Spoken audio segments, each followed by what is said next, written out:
Assalamualaikum warahmatullahi wabarakatuh. Selamat datang kembali di channel Keramat Horor. Kali ini saya akan membagikan sebuah cerita dari subscriber kami. Dia mempunyai suatu kisah di saat dia pernah membeli sebuah kursi roda buat adiknya yang kecelakaan. Namun ternyata kursi roda itu bekas sesuatu. Jadi dia harus mengalami sebuah teror. Bagaimana kisahnya? Simak terus videonya sampai selesai. Dan sebelum lanjut, alangkah baiknya kalian santaikan dulu diri kalian, supaya kalian bisa menikmati cerita yang dibawakan oleh channel Keramat Horor ini dengan nyaman. Kalau sudah, kita mulai saja ke ceritanya.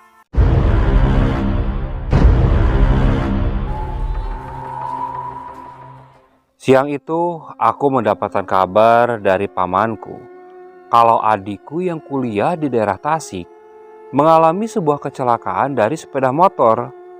Kata pamanku saat adikku hendak berangkat kuliah, motor yang dikendarainya itu ditabrak oleh sebuah mobil sehingga membuat adikku terpental dan terluka cukup parah. Sedangkan mobil yang menabraknya itu langsung kabur. Kondisi adikku waktu itu cukup parah dan dia langsung dilarikan ke rumah sakit. Mendengar kabar seperti itu, aku langsung kaget. Dengan cepat, aku langsung berangkat dari kota Bandung menuju Tasik. Waktu itu, aku dan adikku memang sudah tidak mempunyai orang tua. Adikku kuliah di Tasik itu tinggal bersama paman. Singkat cerita, setelah sampai di daerah Tasik, aku langsung menuju ke salah satu rumah sakit di mana tempat adikku dirawat. Tampak paman sudah menunggu kedatanganku. Bergegas waktu itu aku langsung menuju ke ruangan di mana adikku dirawat. Saat melihat kondisi adikku, tampak kondisinya cukup memprihatinkan. Kaki kanannya itu patah, sedangkan tangan kiri dan tangan kanannya terkilir. Menurut dokter, katanya adikku itu harus dioperasi. Esok harinya operasi pun dilakukan. Alhamdulillahnya operasi berjalan lancar. Aku dan pamanku waktu itu bergantian menjaga adikku. Karena adikku dirawat di rumah sakit tersebut selama 1 minggu. Dan setelah 1 minggu itu, adikku baru dibolehkan pulang. Namun, karena bekas operasi, jadi adikku belum bisa berjalan. Bahkan untuk menggunakan tongkat pun dia masih belum bisa. Jadi saya dan paman waktu itu memutuskan untuk mencari kursi roda. Namun ada kendala. Karena keuangan saya dan paman waktu itu sedang minim, akhirnya kita mencari kursi roda bekas. Kita coba mencari di media sosial. Akhirnya saya menemukan ada salah satu orang yang menjual kursi roda bekas. Setelah coba komunikasi dengan orang tersebut, ternyata harganya terbilang cukup miring. Dengan cepat waktu itu aku langsung pergi menemui orang yang menjual kursi roda tersebut. Setelah melihat kondisi kursi rodanya, aku langsung bawa kursi roda itu. Kondisi adikku waktu itu sudah dibawa ke rumah paman. Sesampainya di rumah paman, tampak adikku cukup senang. Saya coba mendorong adikku di kursi roda tersebut. Saya keliling di rumah paman waktu itu. Tampak adikku mulai ceria. Karena kulihat waktu selama 1 minggu dirawat, adikku hampir sukar sekali untuk tersenyum. Karena mungkin dia merasakan ketika kondisinya sedang tertimpa musibah, orang tuanya sudah tidak ada. Hanya ada saya sebagai kakaknya yang mengurus dengan pamannya. Mungkin dia merasa sedih karena di saat seperti itu tak ada orang tua. Namun saat sudah mendapatkan kursi roda, di situ saya mulai bisa melihat kembali wajah ceria dari adikku. Ada perasaan lega juga. Desa tempat tinggal pamanku itu bisa dibilang masih cukup asri. Masih banyak perkebunan yang terlihat di sana. Di belakang rumah pamanku itu ada sebuah kebun singkong milik paman. Sedangkan di samping kanan dan kirinya yang berbatasan dengan rumah warga, tepat di sebelah kiri ada lahan kosong. Sekitar 15 meter jaraknya.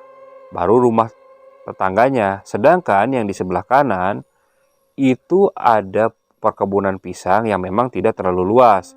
Baru langsung rumah tetangganya. Setelah berkeliling, kulihat adikku sudah mulai mengantuk. Aku lalu membawa adikku supaya bisa beristirahat di dalam kamar. Setelah adikku tiduran, aku bawa kursi roda itu dan simpan di belakang. Tepat di belakang rumah paman itu ada sebuah pelataran yang biasa digunakan oleh paman beserta keluarga untuk berkumpul.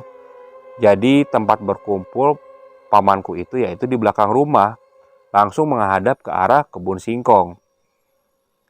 Setelah menyimpan kursi roda, aku langsung berbincang-bincang kepada paman. Kamu gak pulang lagi ke Bandung? Enggak bang, lagi pula kerjaan masih bisa dikerjain di sini kok. Sekarang kan canggih, bisa dikerjain via laptop. Lagi pula kan aku kerja gak terikat sama jam kerja. Yang penting kalau ada proyek bisa selesailah pemberkasannya. Ya udah kalau gitu mah, ya sekalian temenin adik kamu. Kasihan kayaknya drop banget. Ya itu sih bang yang jadi pikiran mah. Bukan karena fisiknya. Kayaknya dia mikirin kangen sama orang tua kali. Ya kondisi kayak gini, bapak dan emak kan sudah gak ada. Ya udah, kamu yang sabar aja. Kamu anak tertua satu-satunya, pengganti bapak, ya. Setelah itu kami terus berbincang-bincang hingga tak terasa maghrib pun mulai tiba. Adikku mulai terbangun dari kamar. Aku lalu masuk. Setelah masuk, aku coba ambil dulu kursi roda dan membawa adikku untuk berkumpul di ruang makan. Setelah itu kami mulai makan. Singkat cerita, setelah pukul 8 lebih, adikku memutuskan untuk kembali beristirahat di kamar. Aku coba menemaninya beberapa saat, hingga akhirnya dia pun terlelap kembali.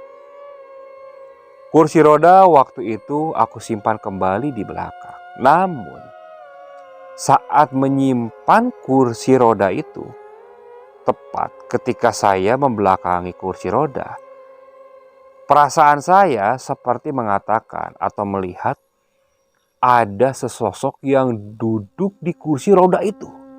Namun saat saya menoleh, tak ada siapapun di sana. Namun dari perasaan saya terasa ada perasaan tidak enak juga. Entah kenapa. Tak mau ambil pusing, saya langsung bergegas untuk masuk. Setelah masuk, tampak Mamang waktu itu hendak pergi. Bang, mau kemana? Ini Mamang mau ada musyawarah dulu di balai desa. Mamang nitip ya, kalau ada apa-apa ngomong aja sama Bibi. Oh ya udah Mamang berangkat dulu ya, biar pulangnya nggak terlalu malam. Hati-hati Mang. Waktu itu Mamang langsung berangkat ke balai desa. Di rumah tersisa 4 orang. Saya, adik saya, istrinya Mamang atau Bibi, beserta keponakan saya. Saya lalu masuk ke kamar karena waktu itu kamar Mamang cuma ada 3. Satu kamar diisi oleh Mamang dan istrinya. Satu kamar lagi diisi oleh adikku berikut aku. Nah, kamar yang ketiga diisi oleh anaknya karena anak dari Mamang itu perempuan. Jadi gak mungkin juga kalau saya tidur di sana. Sesampainya di kamar, waktu itu saya coba membuka laptop untuk mengerjakan beberapa pekerjaan yang memang belum saya selesaikan. Hingga tak terasa, waktu sudah menunjukkan pukul 10 malam. Paman waktu itu masih belum pulang dari balai desa. Nah, setelah selesai mengerjakan, saya tutup laptop. Di situ, saya mendengar ada suara benda yang seperti membentur tembok di belakang. Suara benda itu terbentur tapi berulang-ulang. Saya lalu keluar dari kamar. Tampak bibi sudah tertidur waktu itu. Begitu juga dengan keponakan saya. Saya berjalan melewati dapur. Karena dari dapur tepat ada sebuah pintu yang bisa langsung ke belakang. Dari dapur itu tidak ada jendela yang bisa digunakan untuk melihat. Jadi harus membuka pintu. Saat aku buka, kulihat di belakang tak ada siapapun. Namun posisi kursi roda itu berubah posisi. Jadi tadi malam setelah adik saya ditidurkan di kamar, posisi kursi roda itu aku simpan berdekatan dengan pintu keluar di dapur. Sedangkan sekarang posisinya pindah ke pojok sebelah kiri. Jadi dari pintu jaraknya sekitar 3 meteran. Loh, kok kursi bisa pindah? Siapa yang mindahin? Karena tak melihat ada sumber bunyi, aku lalu tutup kembali pintu tersebut. Belum sempat aku meninggalkan dapur, tiba-tiba aku seperti mendengar kembali. Dan kali ini cukup jelas. Suara itu seperti suara kursi roda yang berjalan. Aku sempat dulu menajamkan ke telinga. Takutnya pendengaranku waktu itu salah. Namun saat ku dengar dengan seksama, ternyata betul. Aku mendengar suara kursi roda yang bergerak. Dengan cepat, aku langsung membuka pintu dapur kembali. Saat ku buka, posisi kursi roda itu sudah berubah kembali. Di situ ada perasaan takut. Kulihat sekeliling, tampak semuanya gelap. Hanya lampu dari pelataran yang di belakang itu yang menjadi sumber penerangan. Dengan cepat aku langsung menutup pintu dan kembali ke kamar. Tak berapa lama, Mamang pun datang. "Kamu belum tidur?" "Belum, Mang." "Kok wajahnya kayak ketakutan gitu?" Enggak, Bang."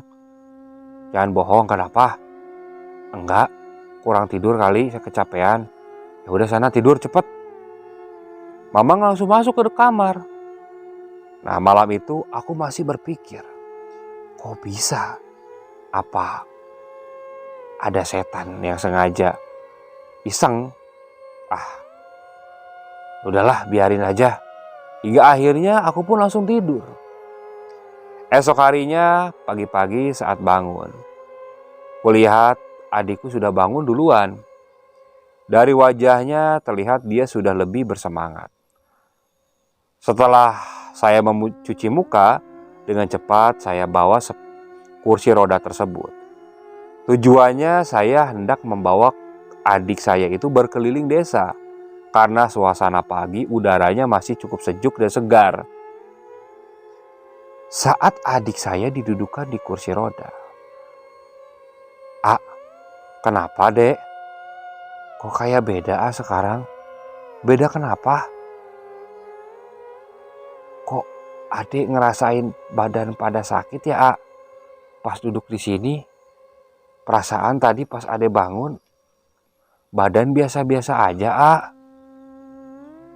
kamu salah tidur kali, Dek. Atau bekas luka kemarin masih kerasa. Iya kali ya, ucap adikku saat aku dorong berkeliling. Hingga akhirnya ketika pukul 7, adikku kusimpan di halaman depan karena dia ingin melihat burung peliharaan mamang saya. Jadi di halaman depan, mamang melihara sebuah burung dalam sangkar yang cukup besar. Jadi bisa buat pemandangan kalau pagi-pagi, ditambah dengan suara kicauannya yang cukup menenangkan hati. Saya masuk ke dalam. Dan saat saya keluar, tampak adikku itu mengerang seperti kesakitan. Tolong, kenapa dek? Punggung adek kayak ditusuk, Kulihat waktu itu tak ada benda yang membuat adikku itu kesakitan. Ya udah, kamu tiduran aja di kasur. Dengan cepat aku lalu dorong kursi roda tersebut. Setelah aku dorong, langsung kuangkat dan dibaringkan adikku di atas kasur. Saat dibaringkan di atas kasur itu, sekitar 10 menitan, adikku bilang, "Loh, kok sakitnya langsung hilang, Yang bener, dek." "Iya, langsung gak kerasa apa-apa, Ya udah, mungkin kamu mending tiduran aja dulu." Setelah itu, aku kembali menyimpan kursi roda itu di belakang.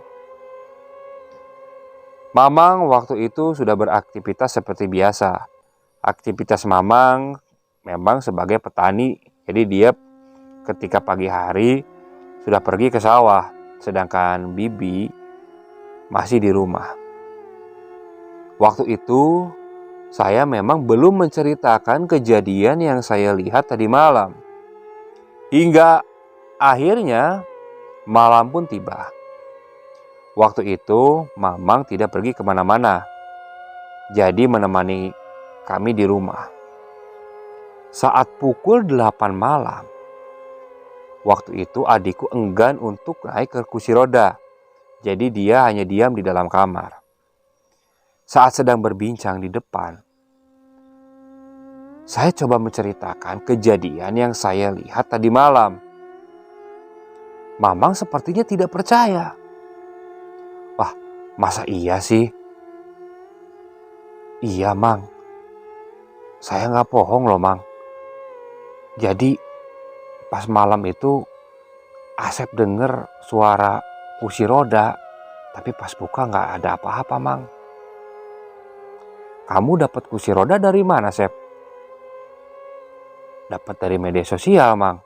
Nyari yang bekas." "Terus orang yang ngejualnya bilang gimana?" "Katanya sih bekas saudaranya." "Oh, saudaranya sakit apa?" Nah itu Asep nggak cerita lebih jauh, Mang. Maksudnya nggak nanya lebih jauh gitu. Yang penting kan waktu itu lihat kursi rodanya bagus, ya udah gitu aja. Ditambah kan harganya murah. Ya udah. Tak berapa lama saat saya dan Mamang sedang mengobrol, kami berdua mendengar suara kursi roda itu bergerak. Mang. Dengar gak, Mang?" "Iya." Saya dan Mamang lalu pergi ke belakang. Namun kali ini tidak lewat dalam rumah, jadi lewat samping. Saat sampai di belakang, tampak kursi roda itu sudah pindah posisi. "Iya ya, kok pindah ya, Sep? Udah, gini aja. Kursi rodanya kita bawa aja ke dalam. Takutnya memang ada yang iseng." Nah, malam itu kursi rodanya kita bawa ke dalam dan simpan di ruang tengah. Setelah itu, memang kami tidak mendengar ada suara kursi roda itu bergerak. Saya langsung masuk ke kamar. Begitu juga dengan Mamang yang langsung tertidur. Kulihat adikku sudah tidur terlelap. Nah, malam itu aku memang tidak ada pekerjaan. Namun mataku sukar untuk aku pejamkan.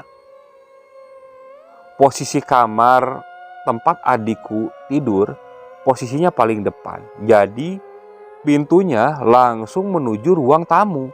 Sedangkan kalau Mamang dan keponakanku posisinya agak ke belakang. Nah, ketika pukul 10:30 malam, aku mendengar kembali kursi roda itu seperti bergerak.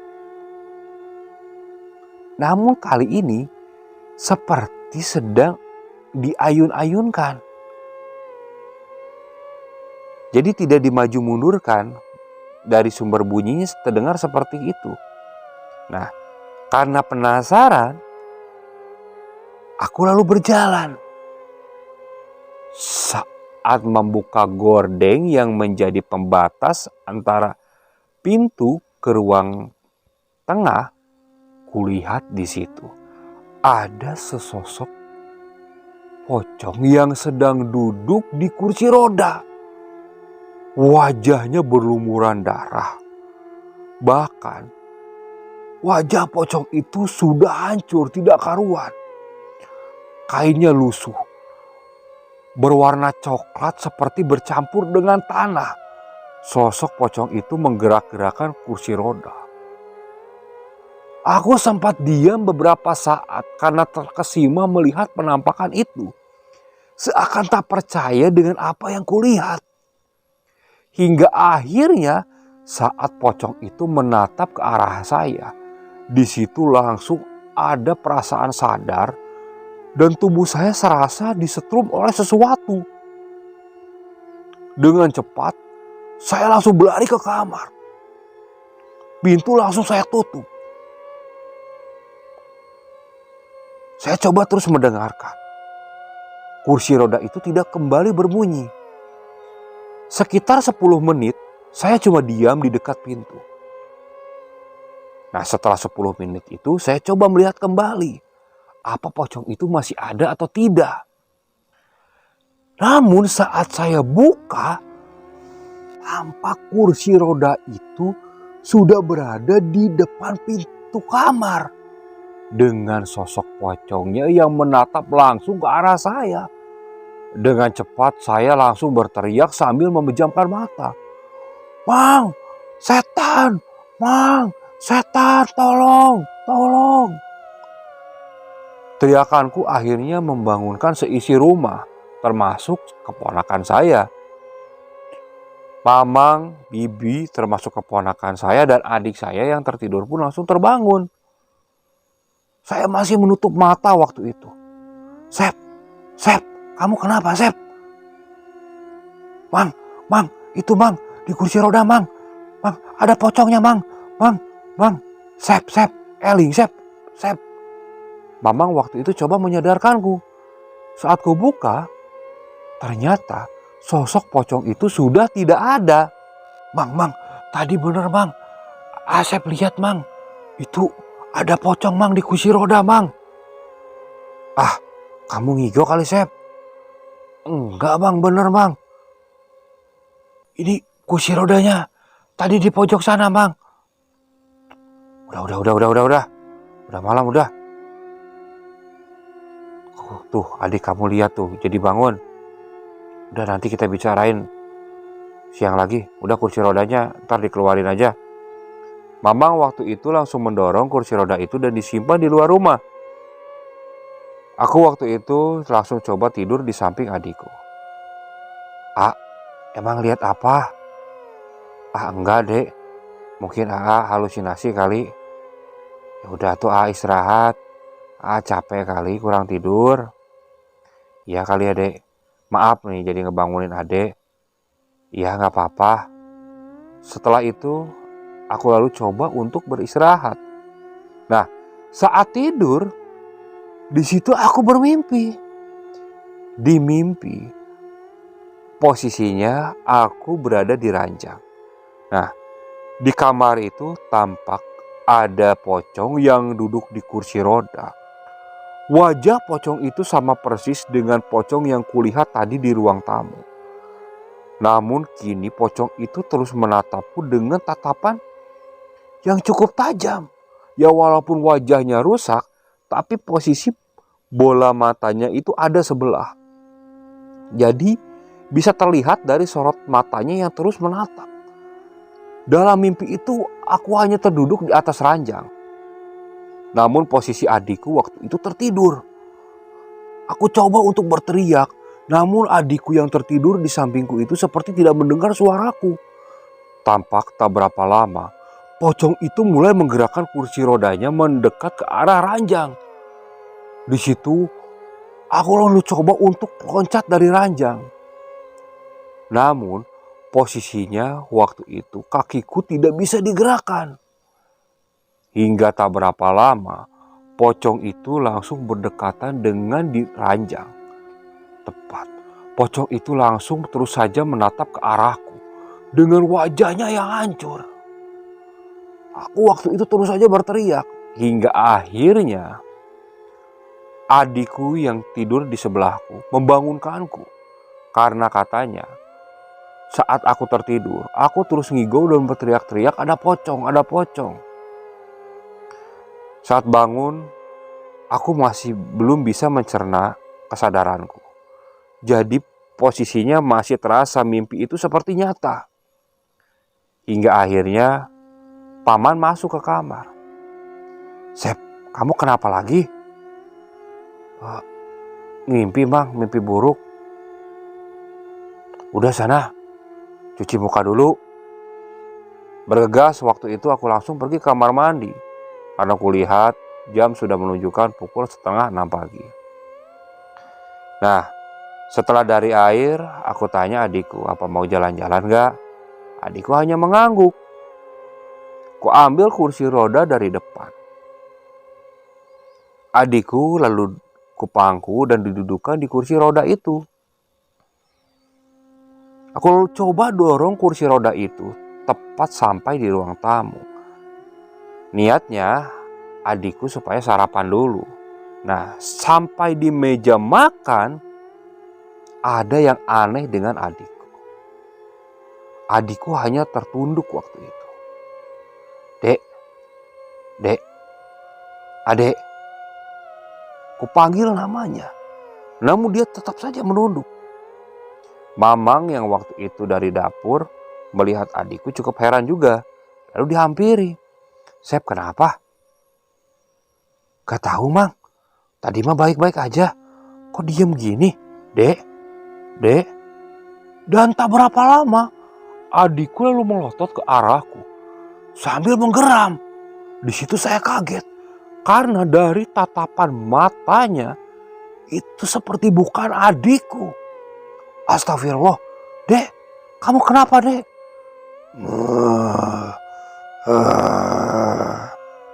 "Astagfirullah, Mang, si Ade kenapa, Mang?" "Wah, Sep, kesurupan kayaknya, Sep. Bentar. Mamang waktu itu coba membaca doa yang Mamang bisa. Namun adikku malah tambah mengamuk. Dia malah berdiri di kursi roda. Padahal jelas-jelas waktu itu aku tahu kaki adikku masih belum kuat untuk ditapakkan. Namun ini malah berdiri. Tak berapa lama dia lalu turun dari kursi roda.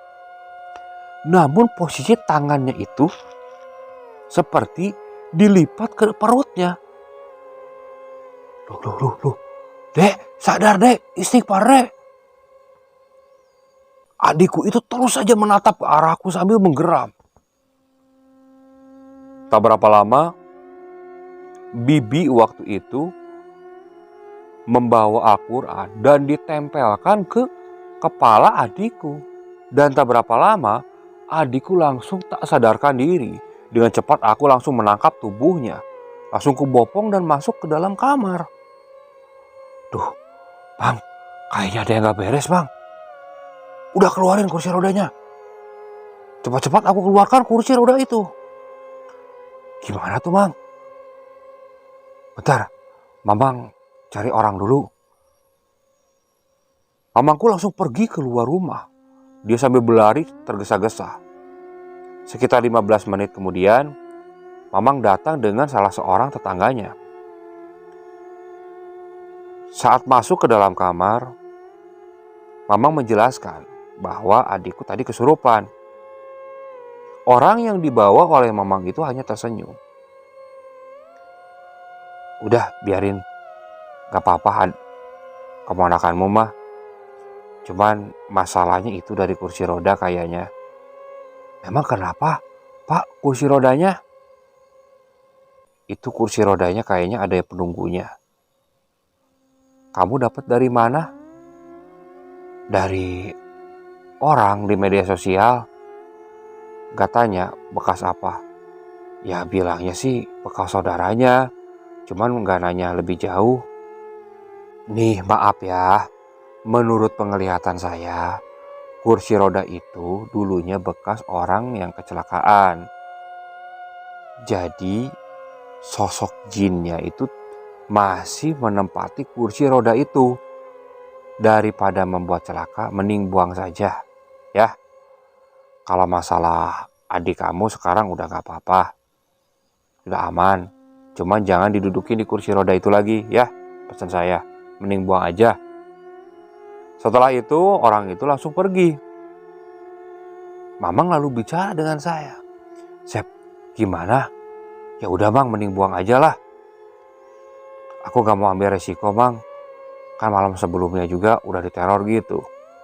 Tambah tadi yang parahnya, Asep gak mau si Ade kenapa-napa. Ya udah mending buang aja. Tapi buang kemana Mang? Udah ke kali aja. Itu kan di bawah sana ada kali. Ayo diantar sama Mamang. Nah saat itu juga kursi roda itu aku bawa menggunakan motor Mamang saya. Nah setelah di sungai, kursi roda itu langsung dilempar.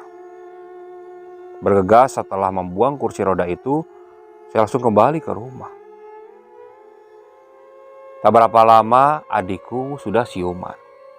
Namun dia tidak ingat apa yang dia alami tadi ketika sudah duduk di kursi roda. Cuman katanya saat dia duduk, pundaknya itu merasa cukup berat. Lama-lama tambah ke kepala beratnya. Terus di situ dia langsung tidak ingat apa-apa. Saya berharap waktu itu kejadian itu tidak berlanjut. Walaupun saya bingung waktu itu harus dapat kursi roda dari mana. Adikku waktu itu seperti bisa membaca kegelisahanku. Udah jangan dipikirin. Gak apa-apa, gak usah nyari kursi roda lagi. Ade biar belajar pakai tongkat biar bisa cepet jalan. Kalau misalnya sekarang apa-apa harus pakai kursi roda, takutnya malah lama pemulihannya, Biarin. Nanti juga kan bisa dibantu sama AA. Ya kalau AA nggak ada, kan ada Bibi, ada Mamang. Biar bisa cepet jalan lagi adanya.